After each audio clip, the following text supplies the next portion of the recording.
Hello बच्चों, अच्छे होंगे आप, अपने घरों में सुरक्षित होंगे। मैं अंजू, सहायक आचार्य राजनीति विज्ञान, गवर्नमेंट कॉलेज मंगलाना। जैसा कल अपना फर्स्ट वीडियो था जिसमें बीए सेकेंड ईयर का पहला पेपर का सिलेबस डिस्कस किया था, आज टॉपिक वाइज अपन समझने की कोशिश करते हैं, जिसमें पहला टॉपिक है तुलनात्मक राजनीति। देखो, तुलनात्मक राजनीति एक नया कंसेप्ट है। इसका वैसे तो किसी भी अनुशासन का, जैसे मैंने बताया, विकास होने में कई साल लग जाते हैं, लेकिन तुलनात्मक राजनीति को ज़्यादा महत्व द्वितीय विश्व युद्ध के बाद में दिया गया है, क्योंकि उस टाइम द्वितीय विश्व युद्ध और फिर शीत युद्ध की कुछ परिस्थितियाँ ऐसी थी कि उसमें विभिन्न देशों की राष्ट्रीय सरकारों का अध्ययन करना जरूरी हो रहा था, और अब सरकार नहीं बल्कि सरकारों का तुलनात्मक अध्ययन केंद्रीय विषय बनने जा रहा था, इसलिए तुलनात्मक राजनीति को अधिक महत्व दिया जाने लग गया। देखो, तुलनात्मक राजनीति समझने से पहले हम थोड़ा सा नॉर्मल से ये बात करते हैं कि जैसे अपन तुलना की बात करते हैं, ये ऐसा शब्द है जिसका आए दिन अपन लोग अपनी व्यवहारिक जिंदगी में उपयोग करते हैं। तुलना बेसिकली होती क्या है कि तर्क संगत आधार पे, चाहे दो वस्तुएं हो, दो इंसान हो, दो सरकारें हो, उनमें आपस में तर्क संगत आधार पे तुलना करना, मतलब उनकी समानताएं असमानता देखना और उसके बाद में एक निश्चित निष्कर्ष पर पहुंचना, ये क्या होती है? तुलना होती है। अब यहाँ पर अपन तुलना किसकी कर रहे हैं? राजनीति की तुलना कर रहे हैं। राजनीतिक संस्थाओं की तुलना करेंगे, सरकारों की तुलना करेंगे। और राजनीति एक ऐसा अनुशासन हो गया जो हमारी दिन प्रतिदिन की गतिविधियों में जो झलकता है, या हमारा जो आम जीवन है वो राजनीति से प्रभावित रहता है। राजनीति बेसिकली समझने के लिए अगर अपन देखें तो राजनीति होती क्या है कि जो समाज के जो मूल्यवान संसाधन है उनका आधिकारिक आवंटन करना, या संसाधनों का आवंटन करने के लिए कोई निश्चित नियम बनाना, और अगर डिस्प्यूट हो तो उनका सेटलमेंट करना, उनका समाधान करना। देखो, समाज के जो संसाधन है वो लिमिटेड है, सीमित है, उनका उपभोग करने वालों की संख्या ज़्यादा है, तो जाहिर सी बात है वस्तुओं की तुलना में वस्तुओं की मांग करने वालों की संख्या ज़्यादा है, तो डिस्प्यूट होने हैं। उन डिस्प्यूट्स को सेटलमेंट भी राजनीति द्वारा कुछ नियम कानून कायदे अपने व्यवहारिक जीवन में लागू करके किया जाता है, ताकि अपन सार्वजनिक जीवन व्यवस्थित रूप से जी सके। अब देखते हैं तुलनात्मक राजनीति क्या है। देखो, तुलनात्मक राजनीति के क्षेत्र में राजनीतिक शब्द के सामान्यतः तीन अर्थ लिए जाते हैं: राजनीतिक कार्यकलाप, राजनीतिक प्रक्रिया और राजनीतिक सत्ता। तुलनात्मक राजनीति के क्षेत्र में वो सब कुछ आता है जो राजनीतिक कार्यकलाप और राजनीतिक प्रक्रिया के विस्तार में सम्मिलित है। देखो, इसको आसान शब्दों में अपन लोग समझते हैं। अच्छा, तुलनात्मक राजनीति को कई बार तुलनात्मक शासन शब्द से रिप्लेस किया जाता है, लेकिन वाकई में ये दोनों कंसेप्ट अलग अलग है। तुलनात्मक शासन अलग कंसेप्ट है और तुलनात्मक राजनीति अलग कंसेप्ट है, हालांकि दोनों आपस में एक दूसरे से जुड़े हुए हैं। तुलनात्मक राजनीति का अध्ययन कर रहे हैं तो तुलनात्मक शासन का अध्ययन हमें करना होगा, लेकिन तुलनात्मक शासन एक सीमित कंसेप्ट है, जबकि तुलनात्मक राजनीति एक व्यापक क्षेत्र को संबोधित करता है। तुलनात्मक शासन तो क्या होता है? शासन की तुलना की जा रही है, मतलब उसमें सरकारों की तुलना मान लो, या फिर शासन के जो औपचारिक अंग है सिर्फ उनकी तुलना की जाएगी। और तुलनात्मक राजनीति में तुलनात्मक शासन तो सम्मिलित है ही, इसके अलावा वो सारी गतिविधियां भी सम्मिलित है जो राजनीति को किसी न किसी तरीके से प्रभावित करती है। मतलब इसमें औपचारिक संस्थाओं का तुलनात्मक अध्ययन भी होगा, इसके अलावा गैर राजनीतिक संस्थाओं का भी अध्ययन होगा, फ्रेशर ग्रुप्स का अध्ययन होगा, एनजीओज का अध्ययन होगा, वो जनता का जो सामान्य आंदोलन है, विरोध है, उन सब का अध्ययन होगा। मतलब एक प्रत्यक्ष और अप्रत्यक्ष रूप से, व्यवहारिक रूप से राजनीति को जितने भी कारक प्रभावित कर सकते हैं उन सब का तुलनात्मक राजनीति में अध्ययन होगा। सिर्फ ये नहीं कि सिर्फ औपचारिक संस्थाओं का ही अध्ययन हो रहा है या संविधान के अनुसार ही अपन अध्ययन कर रहे हैं, वो बात नहीं है। जो सारी चीज़ें राजनीति को प्रभावित कर सकती है उन सब का तुलनात्मक राजनीति में अध्ययन किया जाता है। अब अपन लोग जैसे कई विद्वानों ने तुलनात्मक राजनीति की अलग अलग परिभाषा दी है, वो डिस्कस करते हैं। पहली परिभाषा जीके रॉबर्ट्स के अनुसार, जीके रॉबर्ट्स ने कहा है कि तुलनात्मक राजनीति बृहत्तर क्षेत्र का संकेतक है, जिसमें तुलनात्मक सरकारों व गैर शासकीय कबीलों, संप्रदायों व गैर राजनीतिक संगठनों के राजनीति का भी अध्ययन किया जाता है।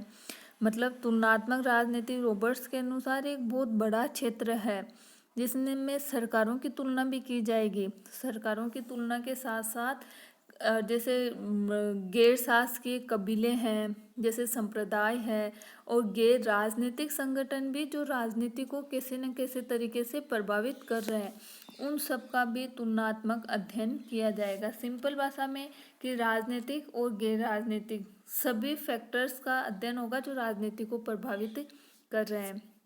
ऐसे ही परिभाषा फ्रीमैन ने दी है कि तुलनात्मक राजनीति सरकारों के विविध प्रकारों व विभिन्न राजनीतिक संस्थाओं का तुलनात्मक विश्लेषण है। मतलब सरकार के जितने रूप है, विभिन्न प्रकार है, अलग अलग देशों में सरकारों के अलग अलग कार्यप्रणाली है, उसका अध्ययन होगा, और उसके साथ ही राजनीतिक संस्थाओं का भी विश्लेषण किया जाएगा। कर्टिस ने इसकी परिभाषा दी है कि तुलनात्मक राजनीति का संबंध राजनीतिक संस्थाओं की कार्यविधि व राजनीतिक व्यवहार की महत्वपूर्ण निरंतरताओं, समानताओं व असमानताओं से है।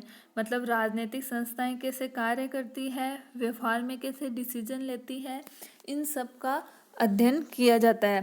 देखो, तुलनात्मक राजनीति प्रोसेस को बताती है, प्रक्रिया की तरफ इंगित करती है, जबकि तुलनात्मक शासन एक कॉन्स्टिट्यूशन, संविधान के अनुसार जो व्यवस्था है उसकी बात करता है। वो भी सिर्फ शासन से संबंधित जो औपचारिक संस्थाएं हैं उनकी बात करता है। प्रक्रिया के रूप में अध्ययन करने का मतलब है कि जैसे सरकार द्वारा कोई डिसीजन लिया जाता है, वो डिसीजन लेने में या नियम बनाने में, कानून बनाने के पीछे सरकार की क्या मंशा, क्या रीजन है, किन चीज़ों से प्रभावित होकर सरकार ने नियम बनाया या व्यवस्थापिका ने कानून बनाया। प्रोसेस कैसे होता है, कानून बनाने का प्रोसेस क्या होता है, इन सब का अध्ययन किया जाता है। अब अपन लोग देखते हैं तुलनात्मक राजनीति की प्रकृति। तुलनात्मक राजनीति की प्रकृति के लिए मुख्य रूप से दो धारणाएं देखने को मिलती है, दो कंसेप्ट है। एक तो इसका जो वर्टिकल स्टडी है और एक हॉरिजेंटल स्टडी है। वर्टिकल स्टडी जिसे अपन लंबात्मक तुलना भी कह सकते हैं, और हॉरिजेंटल स्टडी जिसे अपन अम्रातलीय तुलना भी कह सकते हैं। लंबात्मक तुलना क्या है कि एक ही देश में स्थित विभिन्न स्तरों पर स्थापित सरकारों व उनको प्रभावित करने वाले राजनीतिक व्यवहारों का तुलनात्मक अध्ययन। इस एकदम सिंपल सी बात है, गौर करना कि एक ही देश में विभिन्न स्तरों पर स्थित सरकारें, जैसे केंद्रीय सरकार की तुलना किसी राज्य सरकार से कर ली जाए या राज्य सरकार की तुलना स्थानीय शासन से कर ली जाए, एक ही देश के भीतर ये तुलना हो रही है। अलग अलग लेवल पे जो अलग अलग गवर्नमेंट है उनकी आपस में तुलना की जा रही है। अब तुलना का आधार कुछ भी हो सकता है। आर्थिक आधार पे इनकी तुलना की जा सकती है, जैसे केंद्र सरकार के पास कितना टैक्स आता है, किस किस फील्ड का टैक्स केंद्र सरकार के पास आएगा, राज्य सरकार के टैक्स का क्या दायरा है, कौन कौन सी वस्तुओं पे, सेवाओं पे स्टेट गवर्नमेंट टैक्स लगाती है, कौन सी पे केंद्र सरकार टैक्स लगाती है, दोनों के टैक्स में कितना डिफरेंस है, कितना अंतर है, इन सब चीज़ों की तुलना की जा सकती है। पावर की तुलना की जा सकती है कि केंद्र सरकार को जो विषय मिले हैं उनसे संबंधित नियम कानून बनाने का अधिकार केंद्र सरकार को है। राज्य सरकार का क्षेत्र सीमित है, भौगोलिक रूप से भी सीमित क्षेत्र है, और जो महत्वपूर्ण विषय हैं वो केंद्र सरकार को मिले हुए हैं। गौण विषय देखें तो कंपैरेटिवली गौण विषय राज्य सरकार को मिले हुए हैं। तो इनके कार्य क्षेत्र अलग अलग है, इनकी पावर्स अलग अलग है, इनके संसाधन अलग अलग है केंद्र सरकार और राज्य सरकारों के। इसी तरीके से राज्य सरकार की स्थानीय संस्थाओं से भी तुलना की जा सकती है, लेकिन ये हमेशा ध्यान रखना चाहिए कि तुलना का आधार अपन लोग क्या कर रहे हैं, क्या ले रहे हैं, उसकी हमें पूरी जानकारी होनी चाहिए। अगली तुलना है हॉरिजेंटल तुलना, अम्रातलीय तुलना। अम्रातलीय तुलना में क्या होता है कि ये दो तरीके से की जा सकती है। एक तो ये कि एक ही समय पर विभिन्न देशों में जो विद्यमान सरकारें हैं उनकी तुलना करना। दूसरी ये तुलना हो सकती है कि एक ही देश में विभिन्न समय में जो सरकारें रही थी उनकी आपस में तुलना करना। जैसे भारत की जो अभी शासन व्यवस्था है उसकी तुलना मुगल काल से करें, या मध्यकालीन शासन व्यवस्था की तुलना प्राचीन शासन व्यवस्था से करें, या फिर जैसे स्वतंत्रता के बाद का अगर अपन लोग एग्जाम्पल लें तो जैसे इंदिरा गांधी के शासनकाल की तुलना अपन लोग मोदी सरकार से कर सकते हैं।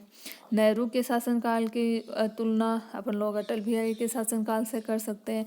मतलब दो तरीके से तुलना की जा सकती है। जो अम्रातलीय तुलना है उसमें एक तो अभी प्रेजेंट में विश्व में कई सारे देशों की आपस में तुलना करना, जैसे भारत की शासन व्यवस्था की तुलना फ्रांस की शासन व्यवस्था से करना, अमेरिका की सरकार से तुलना करना, जैसे ट्रम्प की तुलना मोदी से करना, चीन के प्रेसिडेंट की तुलना अमेरिका के प्रेसिडेंट से तुलना, एक तुलना का तरीका यह है। दूसरा है एक ही देश में विभिन्न कालों में विद्यमान राष्ट्रीय सरकारों की तुलना, जैसे मैंने बताया मुगल शासन व्यवस्था की तुलना अभी की शासन व्यवस्था से तुलना करना। तो ये होती है अम्रातलीय तुलना।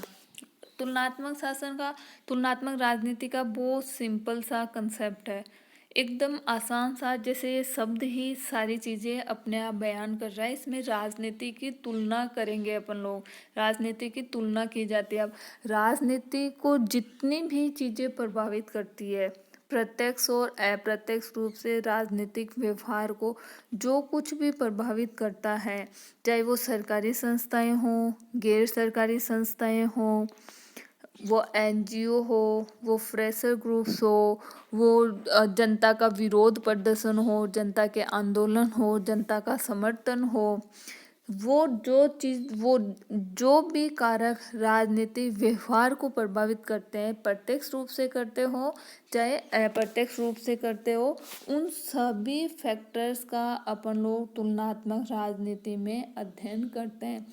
बहुत सिंपल सा कंसेप्ट है। नेचर की इसकी बात करी, दो तरीके से तुलना की जा सकती है। हाँ, लेकिन इसकी प्रकृति में एक चीज़ अपन को ध्यान रखना होता है कि जो अम्रातलीय तुलना है उसमें जैसे विभिन्न कालों में हम सरकारों की तुलना करते हैं, तो हमें अपनी पूर्व भावना से हमेशा बचना चाहिए। दूसरी चीज़, जो फैक्ट है उसको अच्छे से कलेक्ट करके ही हम तुलना करें। अपनी जो फैक्चुअल जानकारी है शासन के बारे में, जैसे इंदिरा गांधी की शासनकाल का अगर अपन लोग अभी मोदी के शासनकाल से तुलना करें तो जो फैक्चुअल कंसेप्ट है, जो फैक्ट है, जो तथ्य है, उनका भली प्रकार से अध्ययन करके ही तुलना की जानी चाहिए। नहीं, जरूरी नहीं कि अपने जो निष्कर्ष है वो ठीक ही आए। अपने पूर्व अनुमानों से बचते हुए फैक्चुअल तरीके से गहन अध्ययन करके ही तुलना की जा सकती है, तभी वो उपयोगी हो सकती है। कल अपन इसका अगला टॉपिक डिस्कस करेंगे, जैसे इसकी उपयोगिता, तुलनात्मक राजनीति का विकास, इसकी उपयोगिता को डिस्कस करेंगे।